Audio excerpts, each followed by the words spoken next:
You are listening to the Novel Writing Podcast, episode 174. I'm your host, Colleen Mitchell. Grab a cup, cozy up, and let's get to writing. Today we're going to dive deeper into characterization, particularly the differences between flat and round characters, static and dynamic characters, and the Mary Sue trap. Let's start off with a correction from a previous episode. In the episode on creating memorable characters, I said that dynamic characters were opposite of flat characters. What I should have said is that dynamic characters are opposite of static characters. The actual opposite of flat is round, and we're going to dive deeper into these characterizations today. So the first set is flat versus round characters, and these describe character dimension. Flat characters are one-dimensional.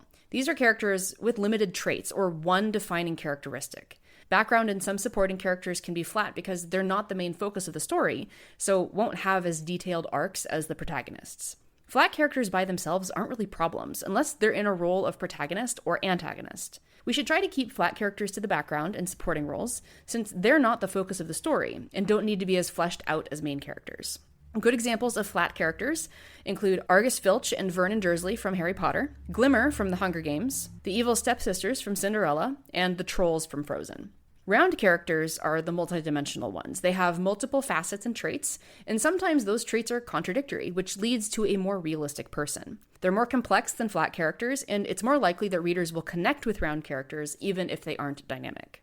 Good examples of round characters include Bilbo Baggins from The Hobbit, Severus Snape from Harry Potter, Percy Jackson from Percy Jackson and the Olympians, and Moana from Moana. The other set is static versus dynamic characters, and these describe whether a character changes over the course of the story, so your character growth. Static characters don't undergo significant character development. How they are at the end of the story is largely the same as they were when the story began. Sometimes static characters can feel flat because of their staticness. Like, they aren't changed by the events of the story, but that lack of change doesn't mean the characters themselves don't have dimension. Good examples of static characters include Professor McGonagall from Harry Potter, Miss Trunchbull from Matilda, Aslan from The Chronicles of Narnia, Gaston from Beauty and the Beast, and Lord Farquaad from Shrek. Dynamic characters undergo meaningful growth, whether positive or negative, and where they are at the end of the story is different from where they were at the beginning. We want our main characters to be dynamic, because if they don't change at all over the course of the story, whether for good or for bad, then what was the point of the story? Good examples of dynamic characters include Neville Longbottom from Harry Potter, Zuko from Avatar: The Last Airbender TV show, Jonas from The Giver, Edmund Pevensey from The Chronicles of Narnia, and Merida from Brave. You can have any combination of these characterization aspects. Round and dynamic, these are multifaceted and undergo significant personal evolutions. This is the ideal combination for main characters, including villains.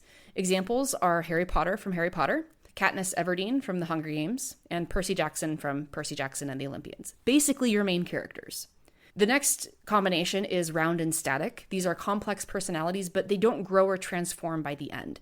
Examples include Sherlock Holmes, Jack Sparrow from The Pirates of the Caribbean, Albus Dumbledore from Harry Potter. You'll find a combination of both main characters and supporting characters here because of what's known as a neutral character arc, where your character basically stays the same from start to end, but they don't change enough for it to be considered dynamic. The next combination is flat and dynamic. They start off with limited traits, but could change throughout the course of the story, even though that change doesn't make them round.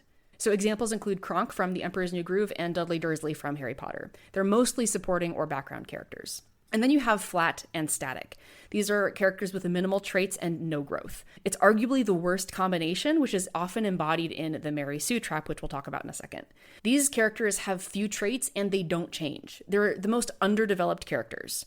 And examples for this one include Vernon Dursley from Harry Potter and the evil stepsisters from Cinderella. They're mostly background characters.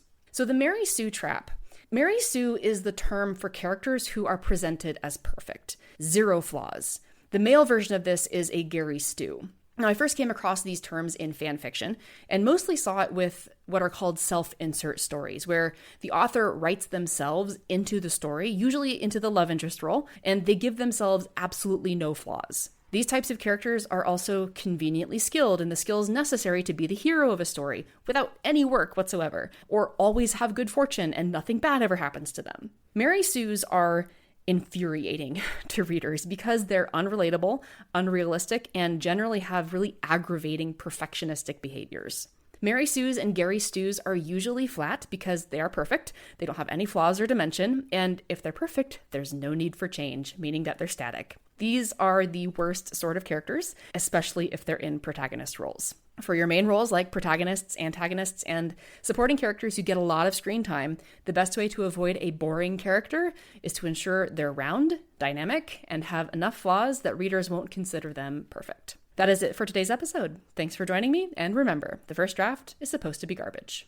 Thanks for listening to the Novel Writing Podcast. If you're ready to stop struggling and start finishing your novel, check out the 60-Day Novel Writing Challenge. It's a step-by-step program designed for solo writers to complete their first draft with clarity and focus. Visit the link in the description to learn more.